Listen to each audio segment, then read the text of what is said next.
Welcome to heavenly சமையல். நாம் இன்றைக்கி பார்க்க போகிறது கோவை ஸ்பெஷல் அரிசி பருப்பு சாதம். என் ஸ்டைலில் கொஞ்சம் குழைவாக பண்ணியிருக்கேன். உங்களுக்கு உதிரி உதிரியாக வேணும்னா கொஞ்சம் தண்ணியை கம்மி பண்ணிக்கோங்க. வாங்க வீடியோக்குள்ளே போகலாம்.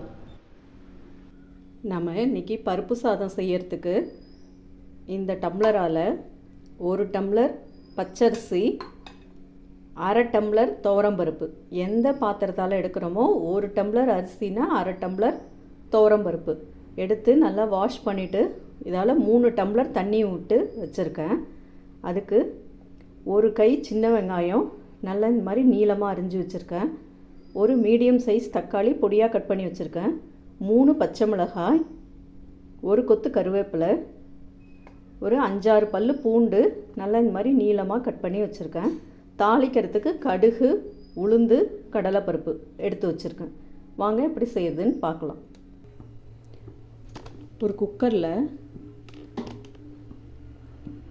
1 குழிக்கரண்டி எண்ணெய் விட்டு சூடானதும் நம்ம எடுத்து வச்சுருக்கிற கடுகு, உளுந்து, கடலைப்பருப்பு போட்டுடலாம்.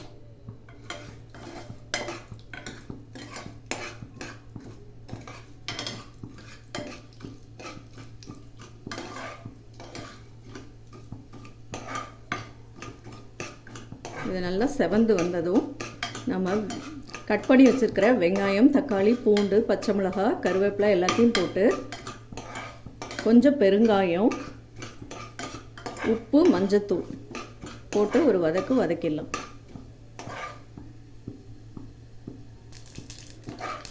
இப்போ கடுகு, உளுந்து எல்லாம் பொரிஞ்சிச்சு, நல்லா செவந்து வந்துடுச்சு. இப்போ ஃபஸ்ட்டு நம்ம வெங்காயத்தை போட்டுடலாம்.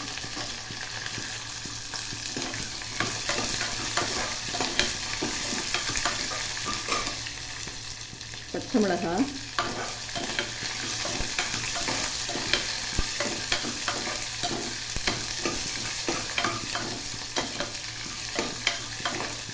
வெங்காயம் லைட்டாக வதங்கினதும் நாம் மீதி எல்லாத்தையும் போட்டுடலாம்.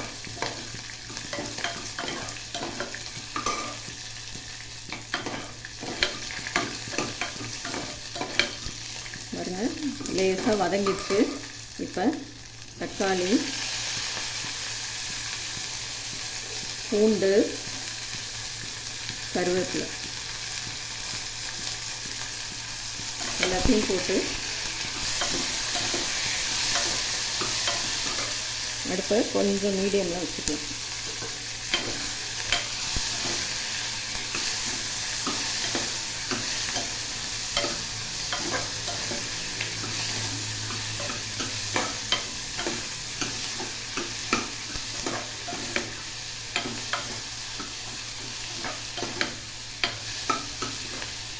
தக்காளி இதெல்லாம் வதங்கிறதுக்கு நம்ம இப்பயே தேவையான அளவு உப்பு போட்டுடலாம்.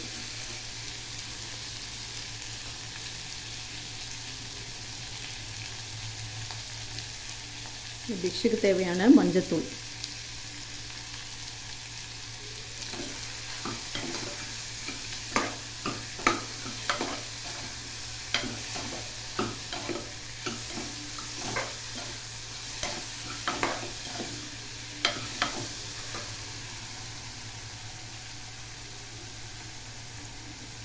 பெருங்காயம்,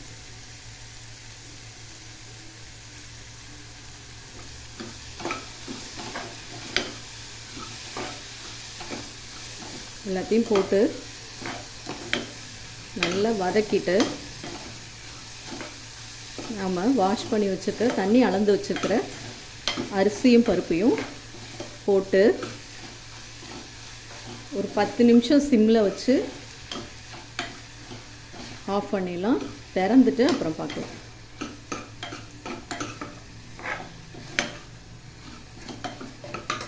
ஹையில் வச்சுக்கலாம்.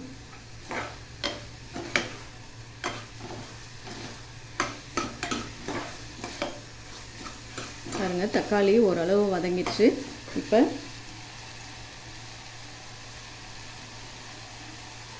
நம்ம எடுத்து வச்சுருக்கிற அரிசி பருப்பு இதெல்லாம் போட்டுடலாம்.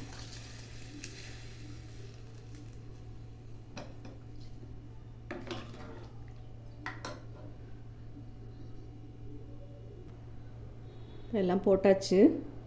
இந்த ஸ்டேஜில் உப்பு செக் பண்ணிக்கோங்க. இது நல்லா கொதித்ததும் நம்ம குக்கரோட மூடியும் மூடிடலாம். இது நல்லா கொதி வரட்டும்.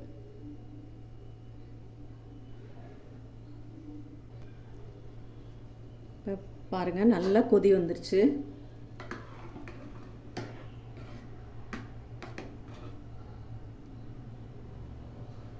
இப்போ குக்கரோட மூடியை மூடிட்டு வெயிட் போட்டுடலாம்.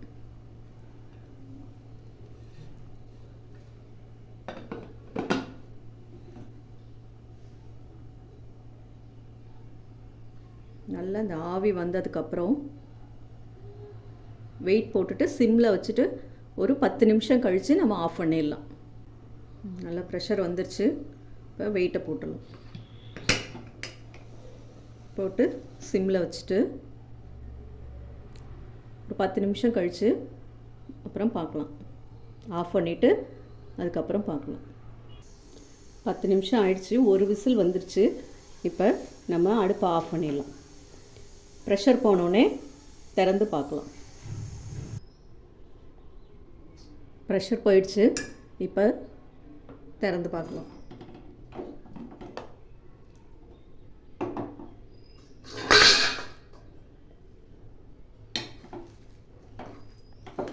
நல்லா வெந்துருச்சு. இதில் ஒரு 2 ஸ்பூன் நெய் விட்டுக்கலாம்.